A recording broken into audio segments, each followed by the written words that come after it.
Hello guys, welcome back to Swift programming series. आज के video में हम स्विफ्ट के फंक्शंस के बारे में सीखेंगे। Functions basically reusable block of code होते हैं जिसे हम बार बार यूज़ कर सकते हैं। तो चलिए शुरू करते हैं। सबसे पहले हम बात करते हैं फंक्शंस के बारे में। तो सबसे पहले हम बात करते हैं सिंटेक्स के बारे में। तो स्विफ्ट के अंदर फंक्शन डिफाइन करने के लिए आपको एक कीवर्ड यूज़ करना पड़ता है जिसका नाम होता है फंक। ओके, देन हमारे फंक्शन का नाम, देन उसमें जो ये ब्रेसिस होते हैं इसके अंदर आती है हमारी स्टेटमेंट्स या फिर ब्लॉक ऑफ कोड, इसे आप कह सकते हो। तो यहाँ पे टाइप करते हैं print, then hello to YouTube. Okay, तो अब इस फंक्शन का यूज़ करने के लिए मुझे टाइप करना पड़ेगा फंक्शन का नाम, देन उसके बाद ये ब्रैकेट लगाने पड़ते हैं। ओके, तो करते हैं इसको एग्जीक्यूट। तो देखिए मुझे यहाँ पे आउटपुट आ गया कंसोल पे। ठीक है, तो ये सबसे सिंपल एग्जांपल है फंक्शन का। अब सपोज आपको एक फंक्शन बनाना है जिसमें मैं पास करूँगा पैरामीटर्स।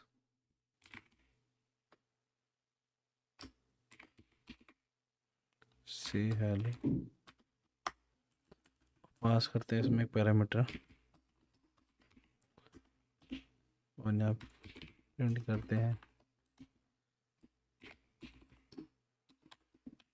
हेलो और ये नेम। ओके, तो यूज़ करते हैं से हेलो को, तो यहाँ पास करते हैं कि नाम।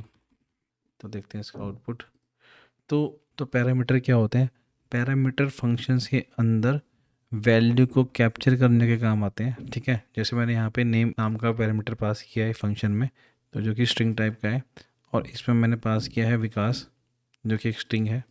तो इसका फ़ायदा क्या होता है, जब मैं दोबारा इस फंक्शन का यूज़ करूँगा या मैं कोई दूसरा नाम डाल सकता हूँ, मान लो मनीष, तो यहाँ पे प्रिंट हो गया हेलो मनीष। ये हमारा पैरामीटराइज फंक्शन होता है। तो यहाँ पे नेम जो है वो एक पैरामीटर है। ठीक है, तो और स्विफ्ट के अंदर पैरामीटर लेबल तो वो काफ़ी ज़्यादा इंपॉर्टेंट होते हैं। तो जैसे अभी मैं एग्जांपल देता हूँ आपको, यहाँ पे बनाते हैं फंक्शन, देन ग्रीट, और यहाँ पास करते हैं पर्सन। ठीक है, और इसका नाम देखिए एक पैरामीटर है। तो पर्सन जो है यहाँ पे एक लेबल है और नेम जो है वो हमारा एक्चुअल पैरामीटर है। यहाँ टाइप करते हैं प्रिंट ग्रीटिंग्स और टाइप करते हैं नेम। ओके,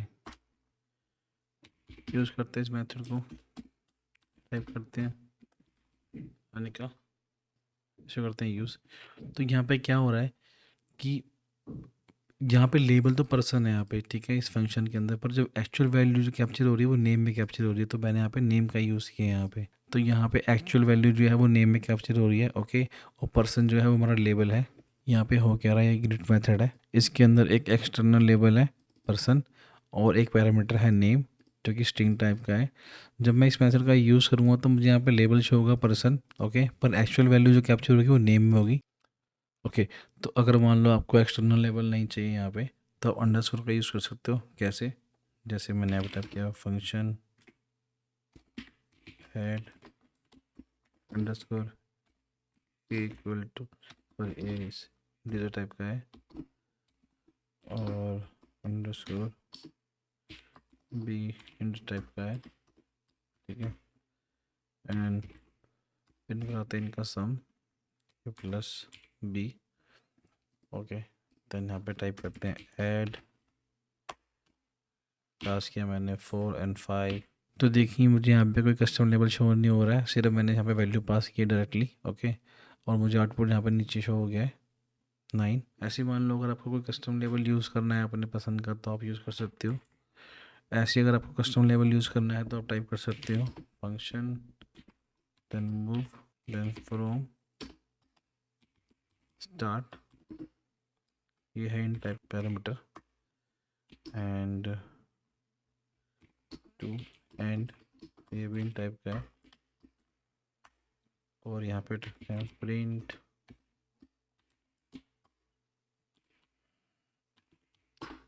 मूविंग फ्रॉम ये स्टार्ट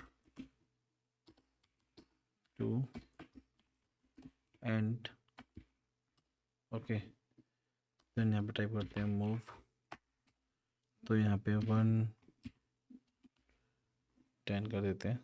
ओके, तो ये बोल रहा है मूविंग फ्रॉम 1 to 10, पर एक्चुअल में वैल्यू जो कैप्चर है वो स्टार्ट के अंदर और एंड में हुई है, पर यहाँ पे लेबल शो हो रहे हैं फ्रॉम और टू। अब बात करते हैं रिटर्न टाइप की। तो रिटर्न टाइप फंक्शन जो होते हैं वो फंक्शन होते हैं जो आफ्टर कैलकुलेशन या फिर आफ्टर एग्जीक्यूशन हमें कुछ वैल्यू रिटर्न करते हैं। तो स्विफ्ट के अंदर हमें फंक्शन को रिटर्न टाइप बनाने के लिए ये वाला साइन यूज़ करना होता है। सपोज मैं यहाँ टाइप करता हूँ function, okay, then square integer, यहाँ रिटर्न करवाते हैं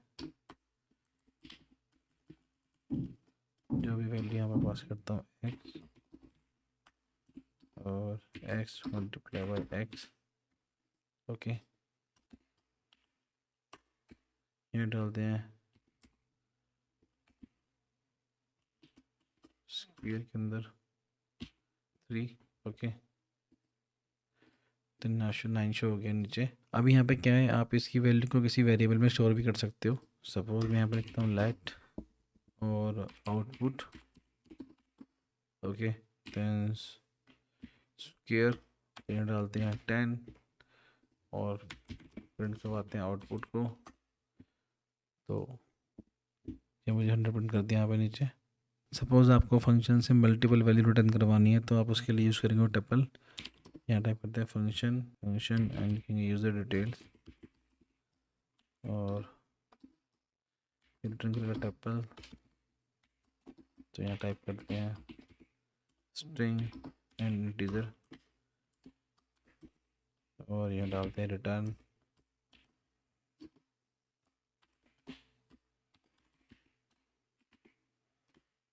एंड एज में 39, तो यूज़ करते हैं इसको यूज़र डिटेल्स। तो यहाँ पे मुझे विकास और 39 प्रिंट हो गया नीचे कंसोल पे। तो ये एक टपल है। टपल के बारे में हम आगे पढ़ेंगे। ओके, तो स्विफ्ट 5.1 के बाद से अगर आपके फंक्शन के अंदर जो उसकी बॉडी है वो सिंगल एक्सप्रेशन है तो आपको रिटर्न टाइप डालने की ज़रूरत नहीं है वहाँ पे। सपोज़ कैसे, मैं यहाँ टाइप करता हूँ फंक्शन दैन ट्रिपल और ये इंटर टाइप के बाद रिटर्न करेगा। तो मैं इंट यहाँ पास करते हैं वेरिएबल ए जो कि टाइप का है और यहाँ पे हम करते हैं ए ए ए। ओके, प्रिंट करते हैं ट्रिपल को, यहाँ पास करते हैं 10, इसका आउटपुट चेक करते हैं।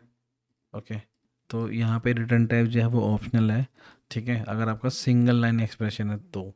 अब बात करते हैं डिफ़ॉल्ट पैरामीटर के बारे में। डिफ़ॉल्ट पैरामीटर वो पैरामीटर होते हैं अगर मान लो सपोज आप पैरामीटर में कोई आर्गुमेंट पास नहीं कर रहे, ठीक है। डिफ़ॉल्ट पैरामीटर वो पैरामीटर होते हैं अगर आप उसके अंदर अगर आप आर्गुमेंट पास नहीं करते हो तो डिफ़ॉल्ट वैल्यू यूज़ हो जाएगी जो आपने सेट की हुई है वहाँ पे। डिफ़ॉल्ट पैरामीटर वो पैरामीटर होते हैं सपोज़ आपने आर्गुमेंट में कोई वैल्यू पास करनी है और आप भूल गए हो तो जो आपकी जो डिफ़ॉल्ट वैल्यू होगी वो पास हो जाएगी उसके अंदर, ठीक है। तो इसका एग्जांपल देखते हैं। मैं टाइप करता हूँ फंक्शन, तो यहाँ टाइप करते हैं function then greet user, okay, और इसके अंदर पास करते हैं नेम जो कि स्ट्रिंग टाइप का है, ओके, और इसकी डिफ़ॉल्ट वैल्यू में सेट करता हूँ गेस्ट एंड ऐसे ही मैं पास करता हूँ ऐसे पास करता हूँ फ्रॉम कंट्री जो भी स्ट्रिंग टाइप का है, इसमें पास करता हूँ मैं अननोन।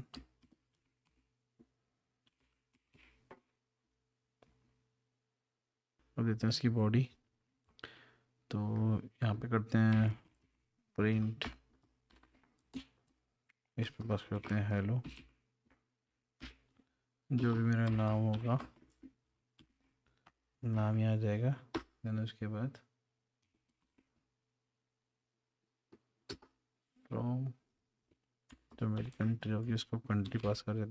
तो मैं टाइप करता हूँ ग्रीट यूज़र। तो यहाँ पे मुझे कोई पैरामीटर ऐड करने का ऑप्शन नहीं आ रहा बिकॉज मेरे पास एक डिफ़ॉल्ट वैल्यू अवेलेबल है यहाँ पे दोनों पैरामीटर्स के लिए। तो मैं इसको रन करता हूँ तो ये मुझे होता है hello guest, okay, from unknown. Okay, अब मैं यहाँ पे टाइप करता हूँ ग्री यूज़र और यहाँ पास करते हैं एक नेम, ठीक है, विकास। तो यहाँ पे इसको रन करते हैं, रन स्कोर पर चेक करते हैं। तो मुझे बोल रहा है हेलो विकास फ्रॉम अननोन। तो इसने क्या करा, जब मेरे पास एक वैल्यू यहाँ पे प्रेजेंट हुई तो इसने नेम में इसको कैप्चर कर लिया, ना कि गेस्ट को। ओके, अगर वैल्यू यहाँ पे मिसिंग होगी पैरामीटर में तो ये डिफॉल्ट वैल्यू जो है उसको कैप्चर करेगा, अदरवाइज क्या होगा, जो वैल्यू आप पास हो रही है उसको कैप्चर करेगा। अब यहाँ टाइप करते हैं ग्रेट यूज़र और यहाँ पास करते हैं एक नाम मनीष एंड फ्रॉम मेरे पास करते हैं इंडिया। ओके, इसको करते हैं एग्जीक्यूट। तो देखिए यहाँ पे अभी दोनों जो है डिफ़ॉल्ट वैल्यू हैं वो रिजेक्ट हो गई हैं, और जो वैल्यू हमने पास करी है मनीष और इंडिया ये कैप्चर हुई है। ऐसे अगर मैं यूज़ करता हूँ यहाँ पे ग्रीट यूज़र एंड यहाँ पे कोई नाम पास नहीं करता, डायरेक्ट नाम फ्रॉम और यूएसए, देन इसने डिफ़ॉल्ट वैल्यू को कैप्चर किया है यहाँ पे नेम में। तो यहाँ पे क्या हुआ है कि जो यूएसए मैंने पास किया था वो कंट्री में कैप्चर हो गया, पर मैंने आपको नेम पास नहीं किया था तो उसने गेस्ट को नेम में पास कर दिया है। इसका मतलब ये अगर आर्ग्यूमेंट पास ना करें तो डिफ़ॉल्ट वैल्यू यूज़ होगी। अब बात करते हैं वेरिएडिक पैरामीटर्स के बारे में। वेरिएडिक पैरामीटर जो होते हैं वो मल्टीपल वैल्यू एक्सेप्ट कर सकते हैं, और फंक्शन के हमेशा लास्ट पैरामीटर को ही आप वेरिएडिक पैरामीटर बना सकते हो। तो इसका एग्जांपल देखते हैं, सम ऑल। ओके, और इसके अंदर पास करते हैं हम नंबर्स जो कि है इन टाइप का, और ये एक वेरिएडिक पैरामीटर तो मैं टाइप करूँगा डॉट डॉट डॉट, ठीक है, और ये हमें रिटर्न करेगा एक इंटीजर टाइप की वैल्यू। तो कहते हैं वेर टोटल इक्वल टू 0 और रिटर्न करवाते हैं टोटल को, यहाँ पे टोटल को 4 and in numbers, then total plus n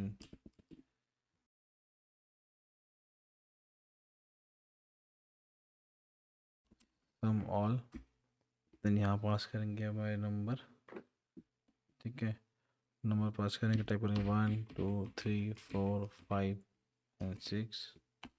तो इसको रन करते हैं, तो इसको डालते हैं प्रिंट में। ओके, प्रिंट, तो मेरा आउटपुट यहाँ पे शो हो गया है।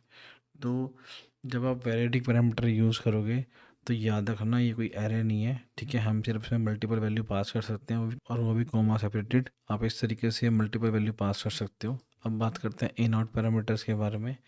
तो कभी कभी हमें फंक्शन में वैल्यू चेंज करनी होती है और ओरिजिनल वेरिएबल में रिफ्लेक्ट करनी होती है, तब हम इन आउट का यूज़ करते हैं। ओके, तो इन आउट का एग्जांपल देखते हैं। पहले टाइप करेंगे फंक देन स्वैप इंट्स।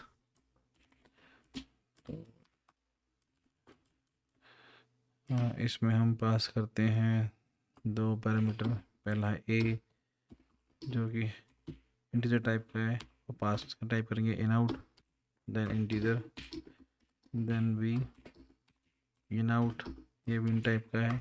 इन आउट जो है हमें बताता है कि हमारा जो वेरिएबल है वो आगे जाके फंक्शन में अपडेट भी हो सकता है, या हम उसकी वैल्यू को अपडेट कर सकते हैं डायरेक्टली। तो यहाँ मैं टाइप करता हूँ let temp equal to a equal to b और बी इक्वल टू टेम्प।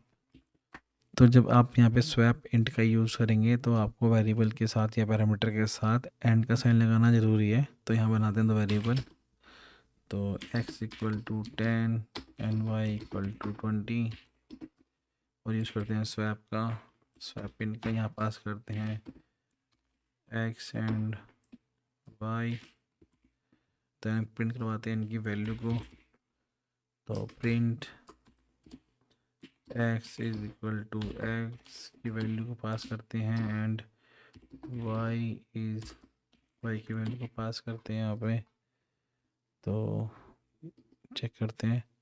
तो देखिए मेरी वैल्यू जो है वो स्वैप हो गई है। तो इन दो वेरिएबल के अंदर ही डेटा जो है वो अपडेट हुआ है। ओके, ओरिजिनल वैल्यू को हटा के अपडेटेड वैल्यू जो यहाँ पे स्टोर हो गई है। सपोज मान लो आपको कभी ऐसा फंक्शन बनाना पड़ जाए, तो आप इन आउट का यूज़ तब कर सकते हो जब आपको मालूम हो कि आपकी वैल्यू जो है, पैरामीटर की वैल्यू जो है वो आगे जाके अपडेट होनी है, तो आप इन आउट का यूज़ कर सकते हो अपने फंक्शन के अंदर। तो फंक्शंस को आप वेरिएबल में असाइन कर सकते हो और असाइनमेंट्स के रूप में पास कर सकते हो। आइए देखते हैं इसका एग्जांपल। तो यहाँ पे टाइप करते हैं func then multiply. Okay, then pass करते हैं यहाँ पे ए, जो कि इन टाइप का वेरिएबल है, एंड बी, ये भी इन टाइप का है। ठीक है, और ये मुझे रिटर्न कर रहा है एक इंटीजर वैल्यू। तो मैं यहाँ पे सिंपली ए और बी का मल्टीप्लाई रिटर्न कर देता हूँ। अब जो ये मैंने मल्टीप्लाई एक फंक्शन बनाया है, इसको मैं स्टोर करता हूँ एक वेरिएबल के अंदर, लेट मैथ फंक्शन। ये मेरा वेरिएबल है, इस पर मैंने स्टोर कर दिया मल्टीप्लाई, एंड नीचे प्रिंट करते हैं मैथ फंक्शन। इसमें पास करते हैं 4 एंड 5 एम, प्रिंट करते हैं इसको। तो मेरा आउटपुट आ गया 20 यहाँ नीचे। और अगर आपको फंक्शन को ऐसा पास करना है किसी दूसरे फंक्शन में, तो उसके लिए हम एक फंक्शन बनाते हैं, इसका भी एग्जांपल देखते हैं। और फंक्शन को आप दूसरे फंक्शन के पैरामीटर में भी पास कर सकते हो। कैसे, एग्जांपल देखते हैं। तो यहाँ फंक्शन बनाते हैं ऑपरेट, और पास करते हैं यहाँ पे आर्ग्यूमेंट्स, जो कि इन टाइप का है, एंड इंक्रीमेंट बी, ये भी इन टाइप का है। तीसरा जो आर्ग्यूमेंट है वो है एफ एन नाम का, जिसमें 2 पैरामीटर हैं, एंड ये भी मुझे रिटर्न करेगा इंटीजर वैल्यू। ओके, और जो ऑपरेट मेथड है वो भी मुझे रिटर्न करेगा इंटीजर वैल्यू। तो यहाँ पे रिटर्न करते हैं एफ एन को, और वैल्यू पास करते हैं यहाँ पे ए एंड बी की। ठीक है, तो यहाँ पे हो क्या रहा है कि मैं यहाँ पे जब ऑपरेट कॉल करूँगा, ओके,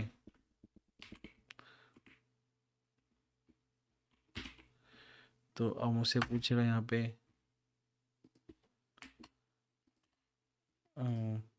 वेरिएबल का सॉरी, यहाँ से पूछेगा पैरामीटर का वैल्यू। तो मैं यहाँ पास करता हूँ 5, यहाँ पास करता हूँ 6, और यहाँ पे पास करता हूँ मैं मल्टी। तो यहाँ मैं पास करता हूँ मल्टीप्लाई को। ओके, तो यहाँ पे इसको करते हैं प्रिंट, एंड इसको बंद, तनिस करते हैं इसको 30। मेरा आउटपुट 30 जो है वो कंसोल पे प्रिंट हो गया है। मेन बात ये है कि तो इसको डिकोड करना थोड़ा सा डिफ़िकल्ट होगा बिगिनर्स के लिए। मैं आपको थोड़ा सिंपल तरीके से समझाता हूँ इसे, कि जब ये 5 यहाँ पे आएगा, ठीक है, और ये 6 जब यहाँ पे आएगा, और ये मल्टी मेथड जो मल्टीप्लाई मेथड है वो जब यहाँ आएगा, इसमें कैप्चर होगा। ठीक है, तो इसका सिंटैक्स और इस मल्टीप्लाई का सिंटैक्स जो है वो सेम है। ठीक है, आप चेक कीजिए, यहाँ पे एक इंटीजर वैल्यू आ रही है, यहाँ भी आ रही है, एक यहाँ एक यहाँ, तो 2 इंटीजर वैल्यू इसको चाहिए, और ये रिटर्न कर रहा है इन टाइप की वैल्यू को, जो इसका आउटपुट है। ठीक है, तो इसका जो आउटपुट है इस मेथड का, वही मेरे ऑपरेट मेथड का आउटपुट बन जाएगा, क्योंकि मैंने, और ऑपरेट मेथड जो है वो भी एक इंटीजर वैल्यू को रिटर्न कर रहा है यहाँ पे। तो होगा क्या, जब मेरे पास ये वाला मेथड कॉल होगा यहाँ पे, इस इनसाइड यहाँ पे, तो आई होप आपको ये समझ आया कि ये कैसे काम कर रहा है। तो इस टॉपिक से रिलेटेड कुछ टिप्स हैं आपके लिए। फंक्शन को छोटा और सिंपल रखो, डिस्क्रिप्टिव एक्सटर्नल नेम्स को यूज़ करो। इन आउट जो है आपको तब यूज़ करना है जब उसकी ज़रा नीड हो। डिफ़ॉल्ट और वेरिएडिंग पैरामीटर्स को वाइजली यूज़ कर सकते हो आप। तो यहाँ पे एक छोटी सी एक्सरसाइज दे रखी है, जिसको आप प्रैक्टिस कर सकते हो और अपने फंक्शन को काफ़ी स्ट्रॉन्ग बना सकते हो। अगर आपको वीडियो पसंद आया हो और आपको हेल्पफुल लगा हो, तो आप लाइक और सब्सक्राइब करें। और अपनी राय कमेंट में ज़रूर दे। मिलते हैं नेक्स्ट वीडियो में स्विफ्ट के नए टॉपिक्स के साथ। तब तक के लिए bye bye. This is Swift arena. Thank you. Happy coding.